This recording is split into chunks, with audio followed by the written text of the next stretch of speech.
Esta mañana continúan los enfrentamientos entre las tropas israelíes y Hezbolá.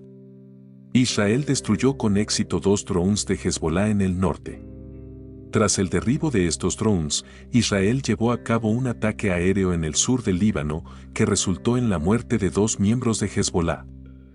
La región se está preparando para una posible represalia del grupo contra Israel. Si eres creyente, una persona de fe, suscríbete, deja tu like, para seguir creando contenido de alto valor espiritual como este. Recuerda que por el oír viene la fe. Las Fuerzas de Defensa de Israel, FDI, informaron que un ataque con drones en la aldea de Barachit, al sur del Líbano, mató a 2 combatientes de Hezbolá, pertenecientes a la unidad del Frente Sur, que es el centro de mando regional del grupo en el área.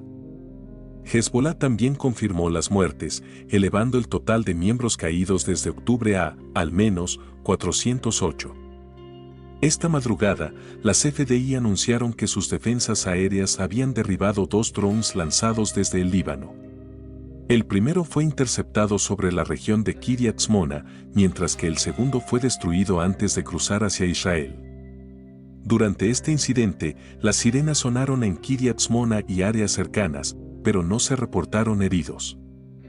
Imágenes compartidas en redes sociales mostraron al sistema Iron Dome interceptando un dron que volaba sobre la franja de Galilea, proporcionando algunas de las escenas más claras de una interceptación de drones hasta la fecha. Anteriormente, las FDI habían publicado imágenes en blanco y negro del mismo evento. Anoche, el Líbano lanzó alrededor de 15 cohetes hacia la región de Malkia, en el norte de Israel.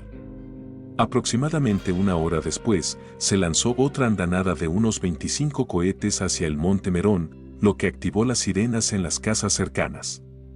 Según un comunicado de las FDI, ambos ataques impactaron en áreas abiertas sin causar víctimas. Mientras tanto, las FDI informaron que drones habían atacado 2 posiciones de misiles de Hezbolá en las localidades de Tiri y Sipin. Además, tanques de la Brigada Regional de las Montañas bombardearon un puesto de observación de Hezbolá cerca del monte Dov en las primeras horas de la mañana. También afirmaron haber alcanzado edificios de Hezbolá en las localidades de Chía y Alma al-Sab, así como una instalación de lanzamiento de misiles guiados antitanque en al-Sab. A medida que los combates transfronterizos continúan, Israel se prepara para una escalada dramática tras el asesinato del máximo comandante militar de Hezbolá, Fuad Shukr, en respuesta a un ataque con misiles contra Amdal Shams, en Beirut, el mes pasado. Tras el asesinato del líder de Hamas, Ismail Haniyeh, en Teherán, el ministro de Defensa de Israel, Yoav Gallant, subrayó que Israel está monitoreando de cerca a sus enemigos, especialmente a Hezbolá e Irán. Gallant hizo estas declaraciones mientras visitaba una base de inteligencia de las FDI en el norte de Israel. Somos conscientes de las tensiones y del peso que soportan los ciudadanos israelíes. Estamos eliminando activamente las amenazas y estamos listos para atacar en cualquier lugar que elijamos. Desde el 8 de octubre, Hezbolá ha lanzado ataques casi diarios contra asentamientos israelíes y posiciones militares a lo largo de la frontera, afirmando que lo hacen en apoyo a la lucha en Gaza. El grupo reporta que Israel ha matado a 408 de sus miembros, principalmente en el Líbano, pero también en combates en Siria. En el Líbano, 71 combatientes de varios grupos han muerto, junto a un soldado libanés y docenas de civiles. Mientras las tensiones en Oriente Medio aumentan, el presidente estadounidense, Joe Biden, ha advertido a Irán de posibles represalias contra Israel. Cuando los periodistas le preguntaron cuál era su mensaje a Irán, Biden respondió: no lo hagan. Esta advertencia se produjo antes de que Irán lanzara ataques con cohetes y drones en respuesta al bombardeo de sus instalaciones diplomáticas en Damasco, que mató a 7 miembros del cuerpo de la Guardia Revolucionaria iraní, incluidos 2 generales de alto rango. Las tensiones en la región también se han intensificado tras el asesinato de Ismail Haniyeh en Teherán el 31 de julio y el ataque aéreo israelí que mató al comandante de Hezbolá, Fuad Shukr, en Beirut. Irán ha advertido que tomará represalias severas por el asesinato de Haniyeh, quien estaba en Irán para asistir a la ceremonia de toma de posesión del nuevo presidente. Israel no ha confirmado ni negado su responsabilidad en el ataque. En una conferencia de prensa, el portavoz principal del ejército israelí, el contraalmirante Agar, intentó tranquilizar a la población israelí: estamos en el punto más alto de preparación ofensiva y defensiva, y cumpliremos con las órdenes del gobierno. John F. Kirby, portavoz de Seguridad Nacional de la Casa Blanca, informó a los periodistas que Biden se reunió con líderes europeos para discutir los desafíos regionales. Afirmó que la administración estadounidense está de acuerdo con Israel en que Irán y sus aliados podrían lanzar un ataque en cualquier momento. El jueves pasado, la Casa Blanca emitió una declaración conjunta en la que, junto con los presidentes del Reino Unido, Francia, Alemania e Italia, respaldaban los esfuerzos para negociar un alto el fuego en Gaza y pidieron a Irán que detuviera sus amenazas de ataque militar contra Israel. Según funcionarios estadounidenses, varios miembros de la administración Biden viajarán a Oriente Medio esta semana para instar a un alto el fuego y evitar una escalada mayor en la región. Te quiero recordar que, si eres creyente, una persona de fe, suscríbete, deja tu like, para seguir creando contenido de alto valor espiritual como este. Recuerda que por el oír viene la fe. El ejército israelí ordenó a los civiles que abandonaran un área de la zona segura designada en el suroeste de Gaza, preparándose para atacar la infraestructura ofensiva atrincherada en ese lugar. Según el ejército, recomendaban a los civiles que se trasladaran a zonas más seguras. Sin embargo, muchos palestinos afirman que no existe seguridad en Gaza y que las necesidades básicas no están disponibles, ni siquiera en las zonas humanitarias establecidas por Israel. Kamel Mohamed, de 36 años, contó que él y 9 familiares están refugiados en una tienda de campaña en el distrito de Al-Masi, en Gaza. La verdad es que este sitio es todo menos humanitario, afirmó. No tenemos los recursos para vivir dignamente, no hay agua potable ni alimentos adecuados, y hemos tenido que construir baños rudimentarios. En un momento de gran volatilidad en Oriente Medio, el secretario de Defensa de Estados Unidos, Lloyd Austin, se reunió con su homólogo israelí, Yoav Gallant, y reiteró el compromiso de su país de hacer todo lo posible para apoyar a Israel, según informó el secretario de Prensa del Pentágono, el general Patrick S. Ryder. Ryder también reveló que el submarino USS Georgia había sido enviado a la región, un movimiento que rara vez se anuncia, subrayando la urgencia de la situación. Este submarino tiene la capacidad de lanzar misiles de crucero y transportar unidades SEAL de la Marina. El general Ryder explicó que Austin había dado órdenes de enviar aviones de combate y barcos adicionales para interceptar misiles y drones en la región. Además, el portaaviones Abraham Lincoln, equipado con aviones F-35, se dirigía hacia el área para unirse al Theodore Roosevelt y sus escoltas, ya posicionados en el Golfo de Omán. Se espera que el Lincoln llegue en los próximos días y opere junto al Roosevelt durante varias semanas, aumentando así la potencia militar en la región.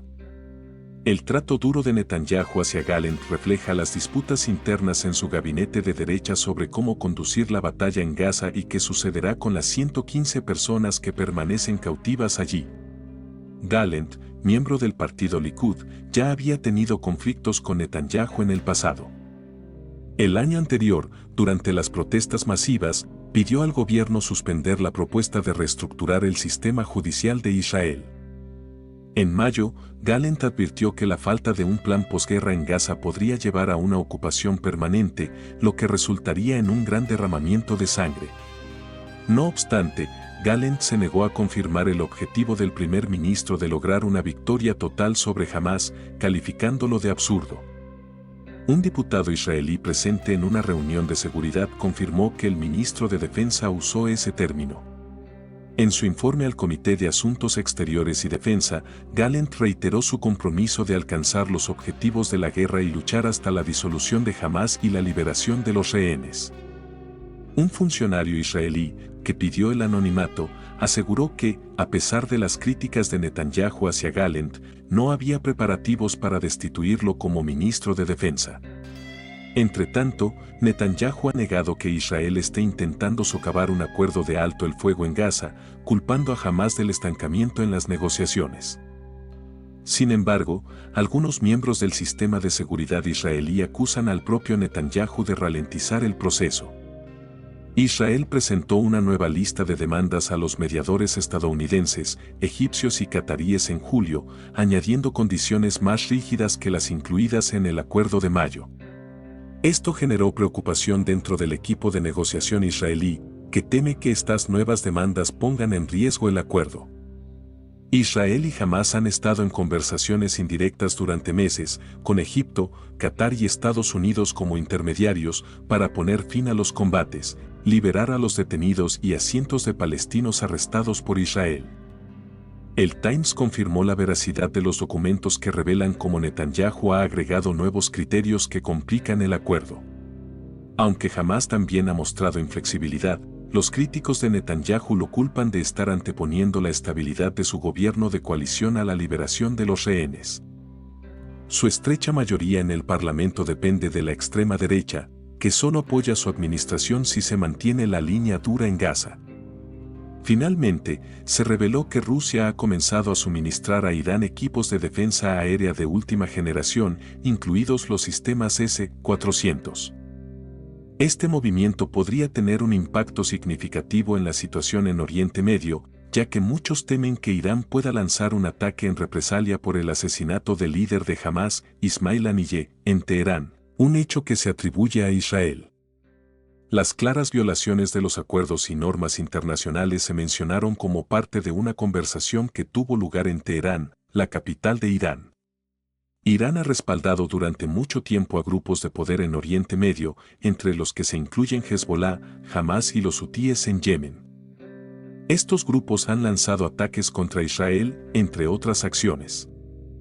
Mientras tanto, el presidente ruso Vladimir Putin ha solicitado al ayatolá Ali Khamenei, líder supremo de Irán, que reduzca las hostilidades contra Israel, según dos fuentes iraníes de alto rango. Putin pidió una respuesta mesurada al supuesto asesinato, presuntamente perpetrado por Israel, de un comandante de Hamás. Según informes, Sergei Shoigu, un aliado clave del Kremlin, transmitió esta solicitud a altos funcionarios iraníes durante una conferencia en la que se discutió la respuesta de Irán al asesinato del líder de Hamás, Ismail Haniyeh. Las autoridades iraníes, por su parte, están presionando a Moscú para que les envíe aviones de combate Sukhoi Su-35 fabricados en Rusia. Shoigu, que anteriormente ocupó el cargo de ministro de Defensa hasta su nombramiento como secretario del Consejo de Seguridad ruso en mayo, habría abordado el asesinato de Haniyeh durante su visita a Teherán, según informó la agencia de noticias estatal rusa RIA. Dos personas familiarizadas con la situación evitaron comentar sobre las conversaciones que Shoigu mantuvo con los funcionarios iraníes. Moscú condenó la muerte de Haniyeh como un asesinato muy peligroso y el mensaje de paciencia transmitido por Shoigu a Irán durante su visita logró, según fuentes, evitar un conflicto mayor en Oriente Medio. Las autoridades advierten que se está gestando una gran crisis en la región y el objetivo de los asesinos parece ser precisamente provocar esa calamidad. Rusia ha estrechado sus vínculos con Irán desde el inicio de la guerra con Ucrania y parece estar en camino de firmar un acuerdo de cooperación integral con Teherán. Al momento de redactar este artículo, el Ministerio de Asuntos Exteriores iraní no había emitido ninguna declaración oficial. Las declaraciones hechas a principios de esta semana indican que, aunque Irán no busca una escalada de las tensiones regionales, considera necesario castigar a Israel para evitar mayores disturbios. En Washington, D.C., un funcionario de la administración de Joe Biden advirtió sobre los peligros de un conflicto importante en la región. Este funcionario, que solicitó permanecer en el anonimato, afirmó que el alcance de la venganza de Irán y el papel de Hezbollah, su organización aliada en Líbano, serán factores clave en la definición de una posible guerra. Teherán ya ha advertido a los funcionarios occidentales que el asesinato de un alto comandante de Hamás, quien había asistido previamente a la toma de posesión del presidente Masoud Pezan, resultará en una respuesta contundente. A pesar de los esfuerzos de los gobiernos occidentales y regionales para persuadir a Irán de que adopte una postura moderada o no responda en absoluto, estos intentos no han tenido éxito. Esta información ha sido verificada por 4 fuentes iraníes. Una fuente libanesa de alto rango vinculada a Hezbollah señaló que los esfuerzos diplomáticos han fracasado y que es probable que haya un ataque de represalia. Aunque Irán preferiría una respuesta fuerte que no desencadene una crisis regional, la fuente también advirtió que existe la posibilidad de un conflicto en el Líbano entre Israel y Hezbollah, respaldado por Irán. Según un alto funcionario estadounidense especializado en Oriente Medio, Washington está tomando todas las medidas posibles para evitar que ambas partes lleguen a un punto de no retorno. También instó a otros países de la región y de Europa a intensificar sus esfuerzos para reducir las tensiones. Un funcionario catarí indicó que Doha y Teherán están colaborando para mitigar las tensiones entre sus respectivos países. Por su parte, el ministro de Defensa israelí, Yoav Gallant, emitió una dura advertencia, instando a Israel a estar preparado para cualquier escenario, incluido un cambio repentino en las tácticas. Dos personas cercanas a la situación actual en Israel señalaron que la respuesta del país a cualquier ataque de Hezbollah o Irán dependerá de la gravedad de la situación, más que de su magnitud. Se ha informado que los países de Oriente Medio se están preparando para una posible escalada del conflicto entre Israel y Hamás, especialmente después de que Irán amenazara con vengar el asesinato de un alto comandante de Hamás en Teherán hace una semana. Gracias por acompañarnos en esta transmisión. Muchas gracias por ver el video hasta el final. Si eres creyente, una persona de fe, comparte este video con alguien más. Recuerda que, por el oír viene la fe. Gracias por suscribirte, deja tu like. Ahora pu.